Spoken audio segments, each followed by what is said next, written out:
Hiring Happenings is the new podcast from Recruiting Gym, bringing you hiring news every month with a pestle twist.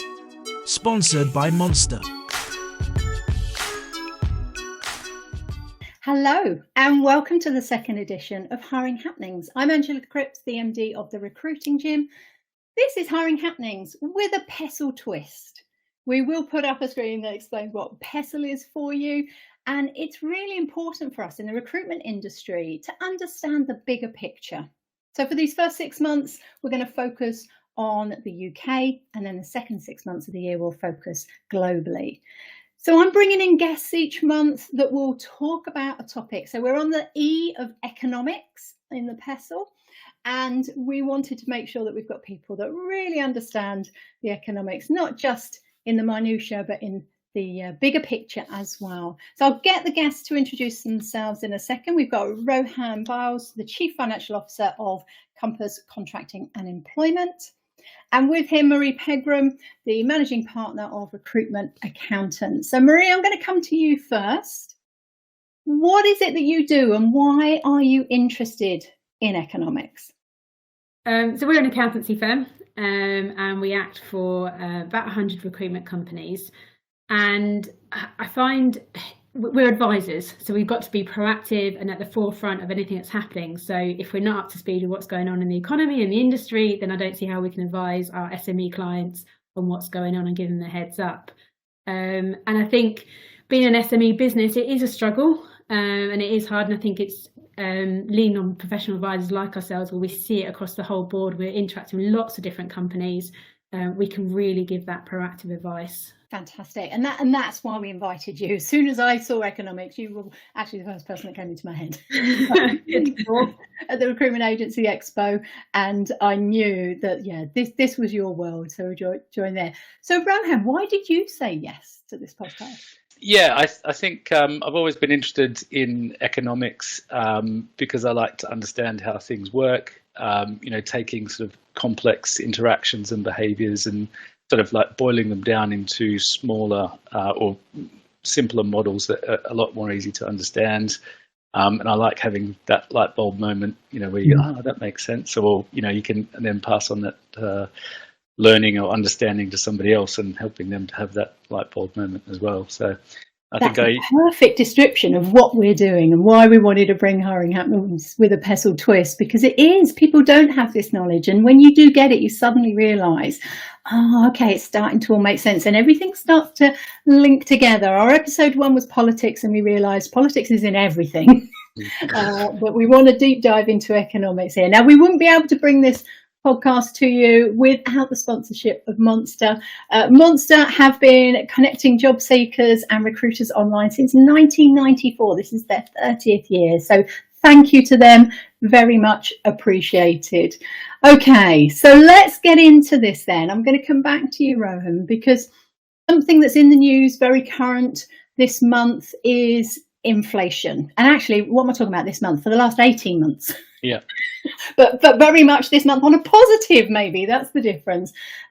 So let's talk about inflation and how that, from an economics point of view, actually impacts all that we do, especially in the recruitment industry. Yeah, so I don't want to assume people's level of knowledge. So just to start with the very basics, inflation measures the increase in price of something over time. And the ONS, which is the Office of National Statistics, they have a basket of goods, they call it. It's actually hundreds of different products that they monitor the prices of those goods and see what the change is. And I think the main thing to remember when it comes to inflation and how it affects people is if the price of things goes up, but the amount of money that you have or the amount of money that you're earning stays the same, then you're actually poorer in real terms. And that, that affects young people who are trying to save for a mortgage, or families who are trying to make ends meet, and also, retirees who have a fixed pot of money already and they're trying to stretch that. So suddenly that sort of money that they thought would stretch for 20 years only stretches for like 15. One thing I didn't realise with inflation was the fact that it's over that year, isn't it? But when they start saying inflation's coming down, and you get excited. So let's say this month it's 4% here in the UK, but we did get up to, was it 11.4, something ridiculous, wasn't it, over a year ago? But of course, it's not coming down. Inflation's still going up by 4%, isn't it? So it's a little bit of a misnomer there when they say things like that, and that frustrates me. Yeah. So I think, generally speaking, I won't go into the specifics, but economists all agree that a little bit of inflation is good because it stimulates growth. And when you have growth, you have inflation. And the Bank of England is targeted at sort of keeping it at 2% and a nice sort of stable amount of inflation. But when things get out of hand, like we've seen in the last 2 or 3 years, where we had like big disruptions to supply chains because of COVID and Ukraine, and obviously they're global factors. But in the UK, we had obviously Brexit. The effects of that are still filtering through because doing business, importing and exporting goods with the EU suddenly becomes a lot more expensive because it's slower getting things in. There's more paperwork. You need to employ people to wait with the goods or to fill in those forms. So that's going to put pressure on prices. But I think there's one thing we haven't really been discussing, and that's the effect of wage inflation in the UK. So if you look at the last sort of 3 national living wage increases, so you had 6.6% last year, 2 years ago, 9.7% last year, and then I think 9.8% coming in April. That's the increasing cost of employing people, and that increases the cost for the business. And where do those costs go? They go back into prices, and then people see the prices go up in the shops and they're like, oh, I need more salary, or I need to receive more in order to cover that. So then they go and ask for more money, the costs go up for the business, and you get this like wage price inflation spiral, which I think we're sort of suffering from at the moment in the UK. And that's why you see a difference between, our inflation, headline inflation rate, and, while others are doing better than we have in the last sort of 6 months. Yeah, no, we hadn't had wage inflation for many, many years, possibly even a decade, had we? So there was a lot of catching up to do. And of course, we've got the strike. So again, this is now impacting people working because of that. So there's still lots of people that haven't got things. My best friend's a GP, and she hasn't had a wage increase for over 15 years. And you think of that, and you think of inflation and what's happened. So she's working for so much less than she was way back then. So you can sort of understand it. Marie, what's your thoughts on those? I was just going to touch on the wage inflation as well. So I think there's been a period, depending on which sector, of overinflated wages as well. And that has been quite a good thing for some recruitment agencies, because obviously their prices are based on a percentage of wage. So if the wages are going up and inflate in line with inflation, or actually being overinflated, then that's probably why quite a few recruitment businesses had a pretty good year in 2022, beginning of 2023, because of that. Obviously we've seen that drop now, so that again impacts the income of the recruitment businesses and affects them. So being in a recruitment, you're actually at the forefront of a lot of this, because you're seeing it firsthand on how inflation can actually affect your own income of the business, as well as your costs going up, as well as your own internal staff requesting more higher wages as well. Yeah, I always remember that as a consultant, that we would try and review, if it was a temporary worker working for us, we'd try and review their salary every quarter. But trying to get the price up, the charge rate to the client, wasn't always as easy. So if it is a contract that's set and it's a percentage, then that works really easily. And yes, it's really positive, but a lot of the time it's not. There'll be a lot of recruiters out there that the wages were going up, but the client wasn't necessarily willing to take that on board, and therefore it's eaten into their profits as well. So you've got sort of a double-edged sword on that. So if you are in recruitment, do think about the contracts that you take and how you set it up right from the beginning, because it can either be a positive or a negative. Okay, so let's go on to how that impacts confidence in the market then, Marie, because when these things happen, everyone gets a little bit edgy, don't they? Yeah, I think what's tricky with inflation is it's out of your control. So it does bring a lot of uncertainty. And when uncertainty happens, people are slow at making decisions. So particularly in recruitment, again, they're at the forefront because people are holding off on hiring and looking at different projects become on hold and things like that. So it starts to slow down. And I think that's what we saw in 2023. And it was a tough year, 2023, for a lot of recruitment businesses. We had quite a lot of our clients that really scaled back. We saw redundancies. And also some of our clients went straight back to even startup phase, where they really scaled back to, an SME business that just went down to just husband and wife, to the point of I've had to lay off everyone because it's been really tough. And they've been in business for several years. So 2023, I think, has been a real knock to the confidence, especially off the back of an overinflated 2022, where things were absolutely booming and you're riding the wave. And I also think with 2023, the good consultants shone through, the ones that really had to work and use their recruitment skills to make placements and get the most out of their clients, and actually even build a different client base or diversify or anything like that. So those really shone through, and the ones that were the consultants that were riding the wave, I guess, in 2022 kind of really sort of shone out.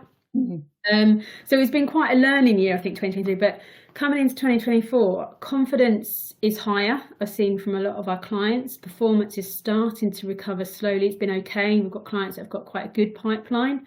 Employment rates remain high, unemployment is low. It's been quite a candidate-led market, but we're looking for that to be less so, I think, as we progress into 2024. So I'd say confidence is higher than 2023, definitely, but it's still a little bit cautious in where we're at the moment. There would have been a lot of people that joined the industry in 22, and because it was such a growth, and probably our biggest year ever in the UK market here for recruitment, at least. And people did overinflate their numbers as well because it was just so busy. So there would have been a natural drop off that can never be sustained, can it, to keep it at that level? But unfortunately, it was such a drop, such a huge impact. I'm going to blame Liz Truss a little bit for this, but it was just suddenly within a month. I mean, usually you get 3 months, sometimes even 6 months with a turn, but literally within a month, that the economy had really tanked. And everyone was like, well, wait a minute, if you can switch that quickly as well, if they hadn't been in recruitment for a long time, because I'm 35 years now, so this is like the fourth one that I've ridden, but I think that was probably the most extreme that we've ever seen. And that shocks people. And you're right, the confidence just goes, and recruitment is usually the first to stop, isn't it? People just go, hold your horses, let's just go with what we've got at the moment. We don't know where it's going. We might not need more people. Yeah, I think the politics at the moment can't be sort of understated, in how it affects confidence. Because obviously, especially in the UK, we had that year of turmoil last year. Is that what we're calling it, the year of turmoil? It isn't it? We are now. The 3 different governments in a very short space of time, and I was listening to your episode 1. I've also heard it mentioned a couple of other places, but there's 70 democracies who are going to the polls this year, and so that's a big, and there's a lot that's riding on them. Especially you've got the UK and the US, and so I think everyone's sort of like at the moment just sort of taking this collective breath while we wait to see how all those sort of different polls pan out. Yeah, because that really impacts obviously everything, like we said, but certainly confidence. And unfortunately, you'd say democracy, but there's a lot that are struggling to be democratic in their process. We're not going to name them, but they're not within that 70, that it's not very democratic. And that seems to have built over the last few years as well. And that then knocks onto that. And of course, it's down to them, things like interest rates and the impact that can have on the economic scale. So Rohan, this is probably more your area. So what about interest rates then? What's going on there?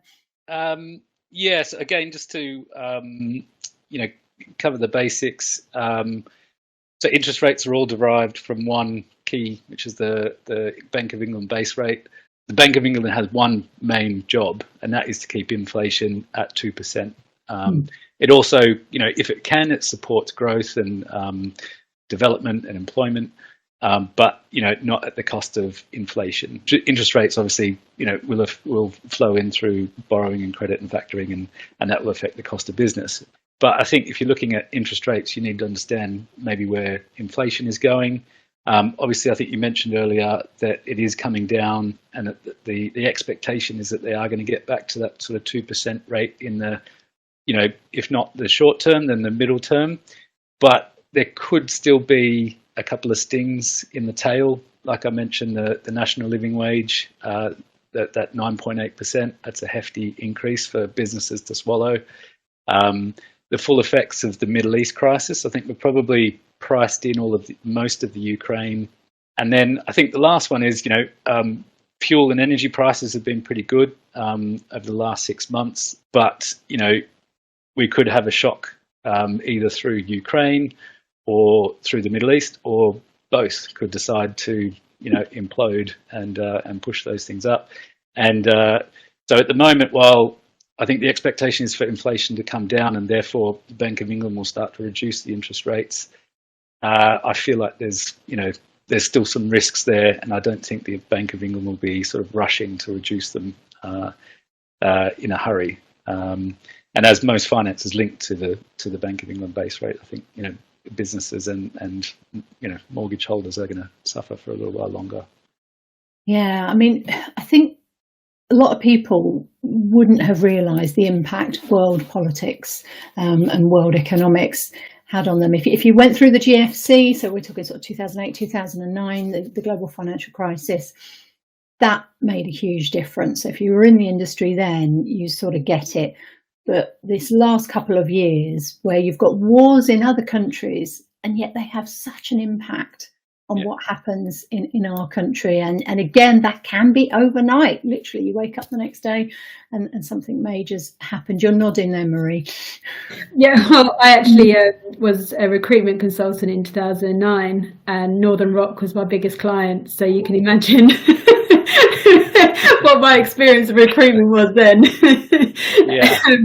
But what I was going to say is, since 2009, we've benefited from really low interest rates. And I think a lot of people tend to forget, or those that are sort of, I guess, early 30s and things who are looking at mortgages and things like that, sort of don't realise that interest rates used to be around the 5%, maybe. I'm thinking 15, because I grew up during the 80s, and it was 15% then, yeah.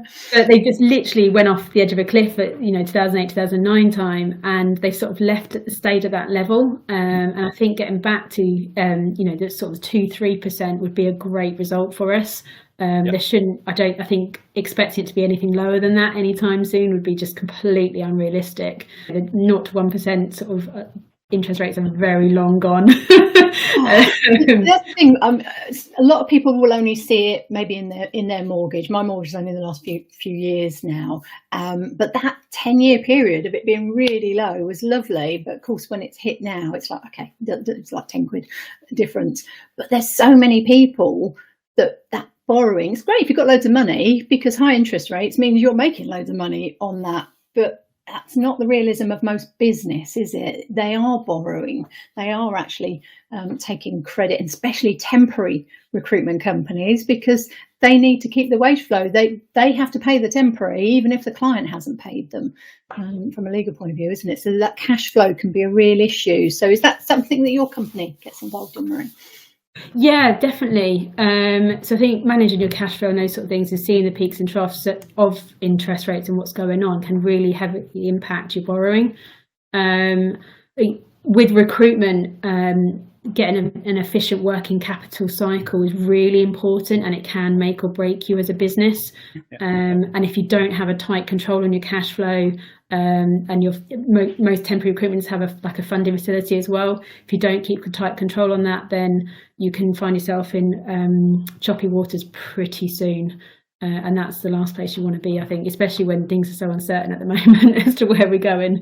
Well, that's what shocked me. I remember learning about this, that some companies are victims of their own success. They can start up, they can be really successful, have loads of people out, but it's the cash flow that kills them. Because they've got loads of people out, they're having to pay out, they're not necessarily getting the money in quick enough. And certainly during these times, companies are going to hold on to their money as long as they can. So that 30 days suddenly ends up at 40, 45, 60, and your debtor days are killing you with those interest rates and the borrowing and the credit that you've taken. So be careful. That's a really good warning to companies that you don't want to be in that situation, because it will put you under when you're being successful. And that just seems bad. We obviously see a lot of recruitment companies at various stages of their growth and development. And, I think initially when people are sort of starting out, that is one of the key, mistakes that they make. They don't do their homework.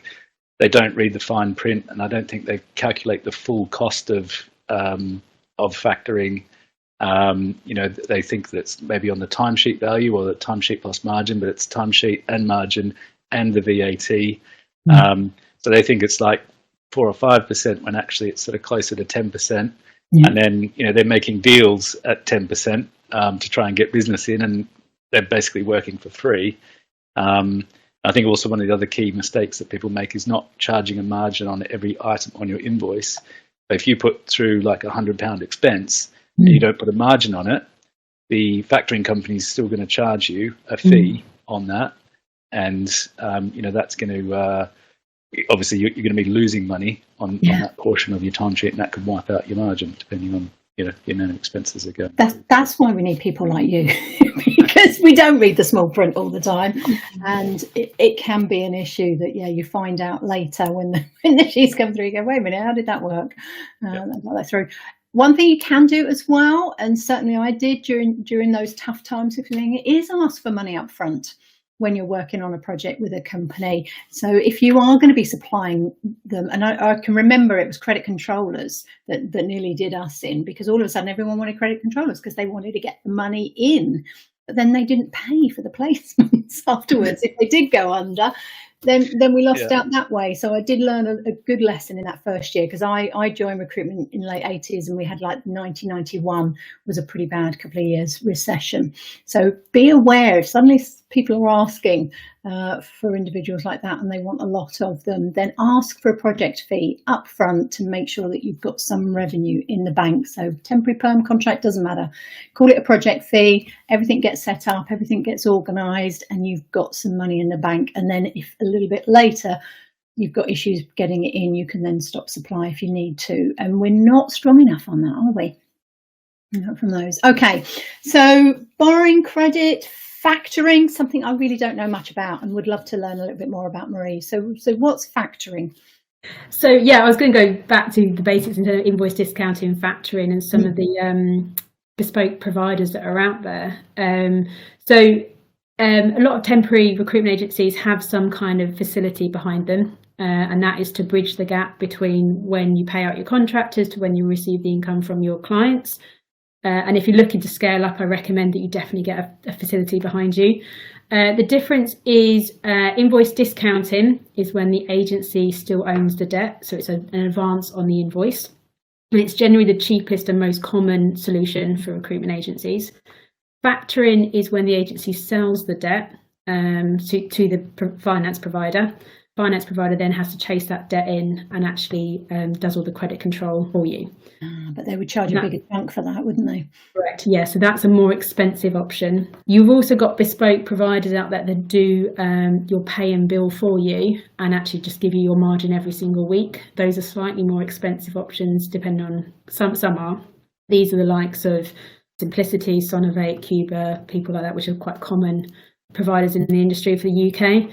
And I think, and then you've got the other type of finance. So there's some companies that will look at things like lending, and actually if you're doing like any kind of big deals as a recruitment company, so if you're going for an acquisition or MBO or something like that, then you won't look for an invoice discounting or factoring facility. You probably look for more like a loan.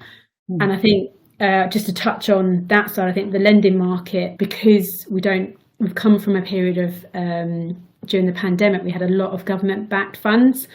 So it was quite easy to get a lot of lending, whereas the market's become a lot tougher now. There's still the recovery loan scheme is still available from what I understand, and that is a government-backed guarantee scheme. But apart from that, now with the lending market, if you're looking for like an actual loan, going to come under more scrutiny, bigger PGs, going to just make sure that you can definitely service that debt and repay it, and and what kind of concentration you've got with your clients and credit rating and things of yourself, of your company and of your clients. What's a PG? Personal guarantee, sorry. So if you're a director, you might have to put down a personal guarantee to say, I'll personally guarantee part of this debt. And that could be if you've got assets yourself, like a house or something like that. Yeah. And normally as a director, you might be a bit reluctant to do that, depending on how confident you are. Which is something I've never done. Yeah. Not going anywhere near that. Yeah.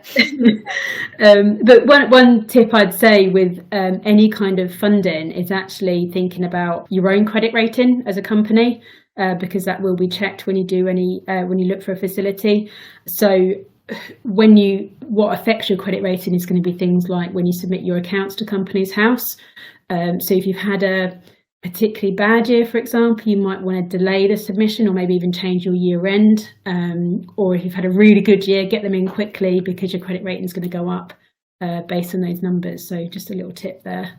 Yeah, I would never have even thought of that. And yeah, of course they're going to be checking out. I mean, I check my credit rating. I'm signed up with Equinox or whoever it is, that every month they're sending it to me. And I'm glad to say it's in the 950s or something. It's right up the top. And I'm like, yay, never even thought about my company. From there, but then wouldn't be applying for a loan or anything. So that makes sense. Thank you for that, because that's a whole world that a lot of people, so whether you're a recruiter and you're having these conversations with your clients, that's what this is about. Hiring happenings with a pestle twist. So you can have conversations and ask them what impact the interest rate is having on their business. If you're talking with an SME and the hiring manager is the director or is the CEO, and these are going to be topics that are going to be at the forefront of their mind at the moment. So if you can have interesting conversations with them and get them to talk about what's going on in the business, and potentially then when you supply, how you can help that and how you may be able to benefit them, then that's going to make you stand out from the rest of the competition. And that's what we're here for, to give you those ideas and information that you can then take away and talk to your customers about. Coming back to you, Rohan, finance is a big topic.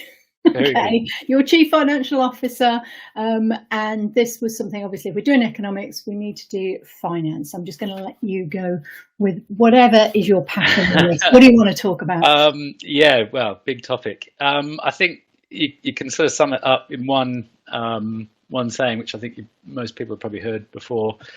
So turnover is vanity, profit is sanity, and also cash is king. You know, having millions in turnover is great, but if your costs are trillions or billions, then you know, that's not going to be great. So you're saying this. Yeah, making sure you're aware of your costs as you're, and therefore, what your profit is the main thing. So, just going back to that factoring, making sure that you understand fully, what are the extra costs. So there might be a percentage on your borrowing, but there might be, every time you put an invoice in, there's a fee. Every time you take money out, there's a fee.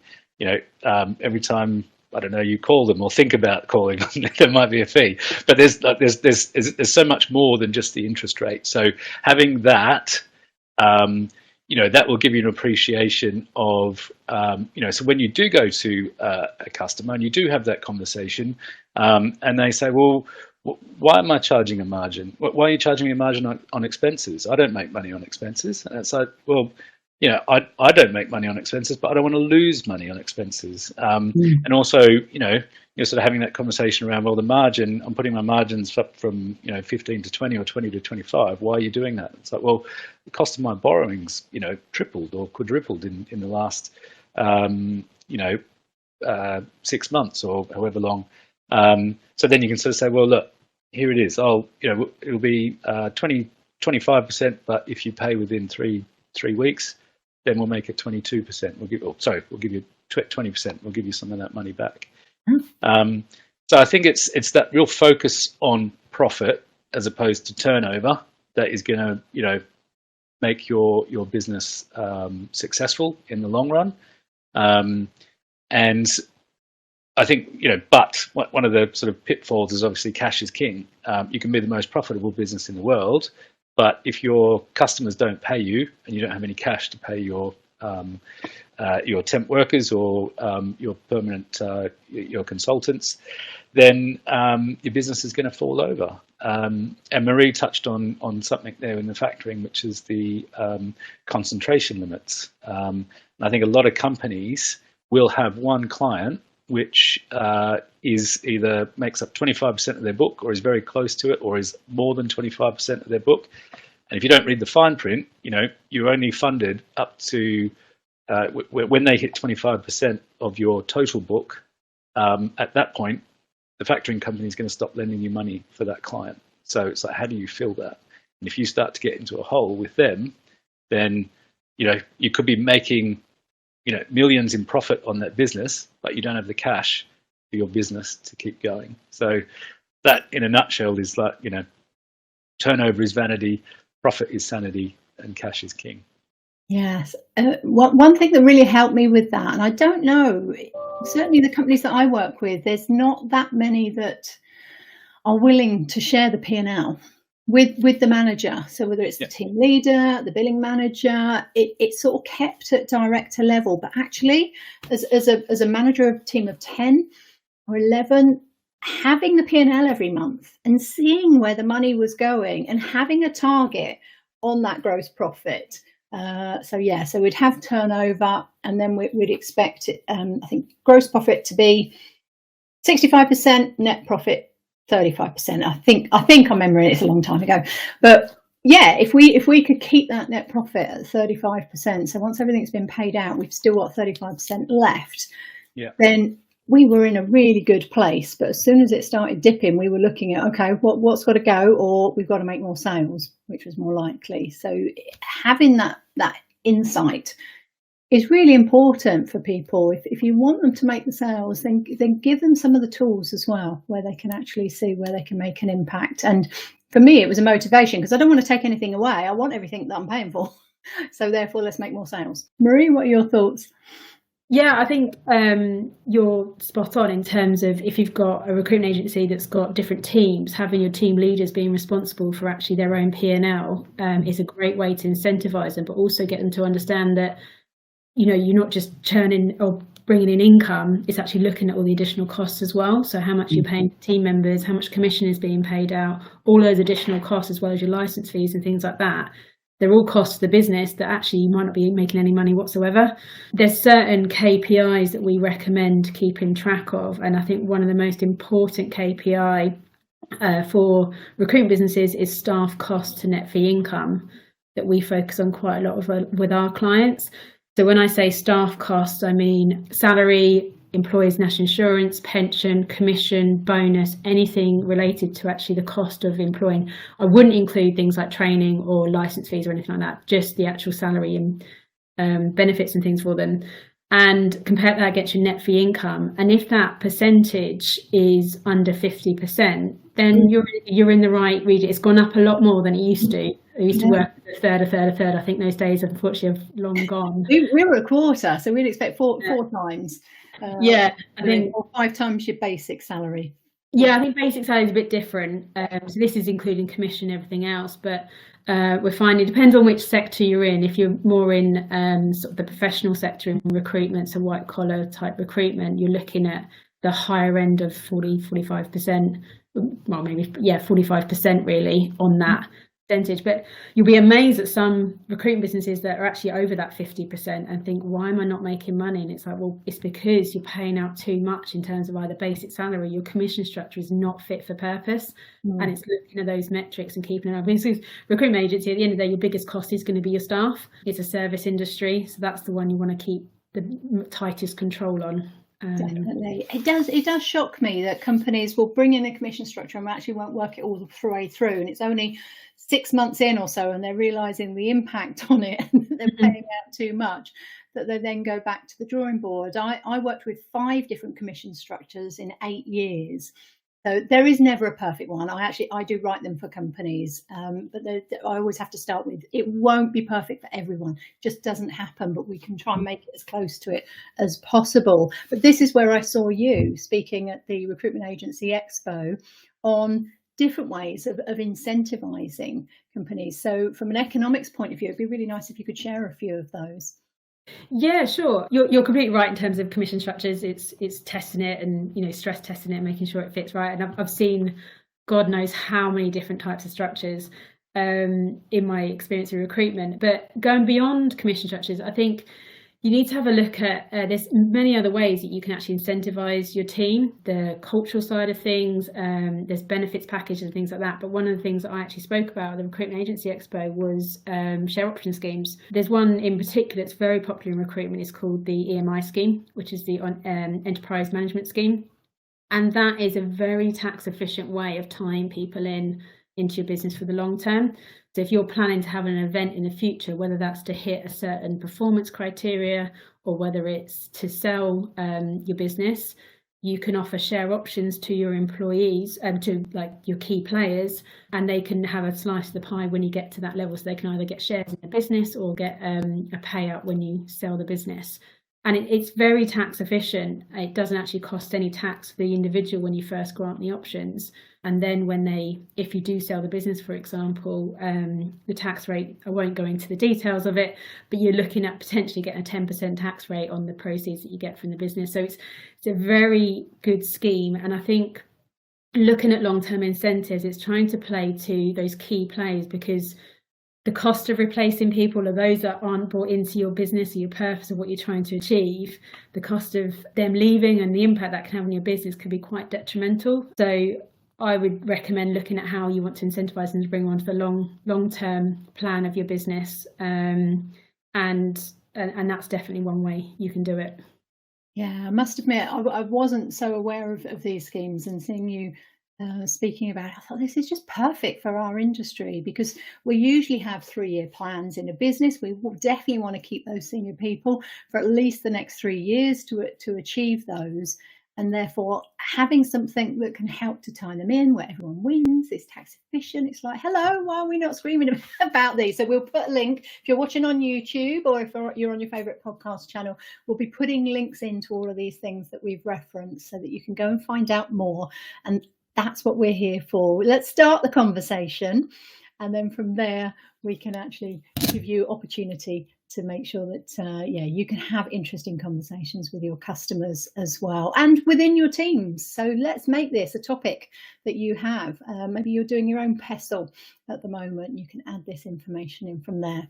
Well, thank you to my guests, Marie Pegram from Recruitment Accountants and Rohan Byles from the Compass Contracting and Employment. It's a mouthful, Rohan. Get from there. I forget it in an email. It's been a fascinating discussion. This comes out at the end of every month. So the last day of every month, keep a lookout for Hiring Happenings with a Pestle Twist. Next month will be sociological. So we're going to get into the people side of things, which obviously recruitment is all about the people anyway. Wonderful. Thank you so much. Thanks very much for having us.